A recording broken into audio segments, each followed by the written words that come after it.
Hello बच्चों, let's read the question. The question says, construction of dams on rivers has caused environmental degradation. Give reasons to support this statement.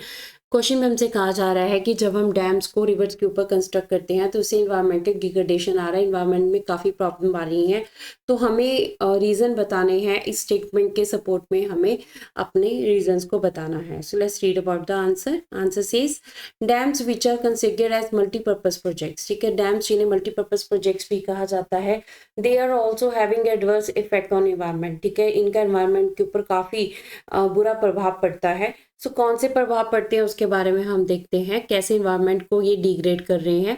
सबसे पहले है environmental impact की अगर हम बात करें, a variety of flora and fauna as well as human settlement get submerged और displaced by water of the reservoir formed by a dam.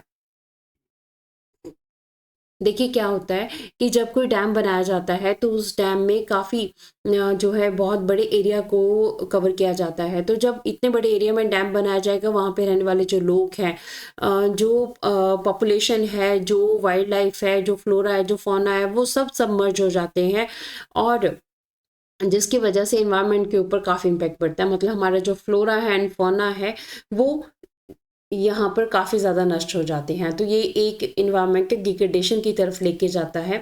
Second, अगर हम बात करें इफेक्ट ऑन सॉइल फर्टिलिटी के ऊपर भी इसका असर पड़ता है।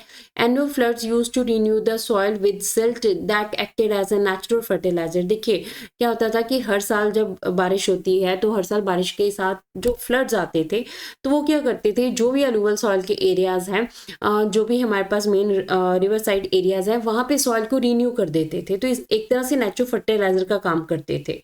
But reduction in the floods reduces the fertility of the soil which cause salinity in the soil. देखिए अब क्या है, अब हमने डैम्स बना दिए हैं, अब रिवर का जो पानी है वो स्टॉप हो जाता है डैम की एरिया तक ही जाकर और वो आगे नहीं बढ़ पाता है। तो जो भी सेडिमेंट्स आए होते हैं वो वहीं पे स्टॉप हो जाते हैं, वो आगे नहीं बढ़ पाते हैं।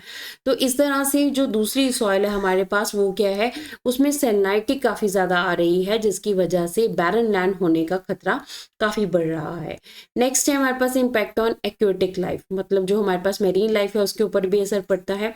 There is also adverse impact on the aquatic life. The fishes in the dam didn't get sufficient nutrient materials. ठीक है, अब एक्वेटिक लाइफ के ऊपर, मेरीन लाइफ के ऊपर क्या असर पड़ रहा है, जो फिशेज हैं डैम एरिया में, जो रिजर्वर फिशेज हैं, लेक में फिशेज हैं, उनको एक स्पेसिफिक एरिया है वहीं पे मूवमेंट करनी पड़ती है, उन्हें न्यूट्रिएंट मटेरियल जो है प्रॉपर्ली नहीं मिल पाता है। अगर वो रिवर में फ्लो करेंगे तो उन्हें जो है डिस्प्लेसमेंट का मौका मिल जाता है, बट यहाँ पे ऐसा नहीं होता, जिसकी वजह से मरीन लाइफ को भी खतरा है।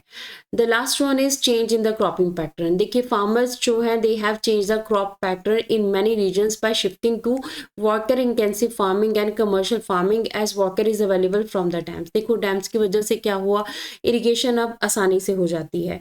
तो अब क्या है, फार्मर्स ने क्या किया, अपने क्रॉपिंग पैटर्न को चेंज कर दिया है। जो पहले हमारा क्रॉपिंग पैटर्न फॉलो होता था अब वो चेंज हो गया है। क्यों चेंज हो गया है, क्योंकि अब वाटर अवेलेबल है, तो वाटर इंटेंसिव फार्मिंग अब हमारे पास होती है, कमर्शियल फार्मिंग होती है जिसमें पानी की काफ़ी ज़रूरत होती है। तो इसकी वजह से क्रॉपिंग पैटर्न भी चेंज हो रहा है। तो दिस इज़ ऑल्सो जो है एक ड्रॉबैक है हमारे पास डैम्स का, जिससे हमारे इन्वायरमेंट के ऊपर असर पड़ता है। तो हियर वी कैन से कि कंस्ट्रक्शन और डैम्स जो है रिवर्स के ऊपर जो डैम्स बन रहे हैं इन्वायरमेंटल डिग्रेडेशन को ला रहे हैं, इन्वायरमेंट को और ज़्यादा जो है वो नुकसान पहुंचा रहे हैं।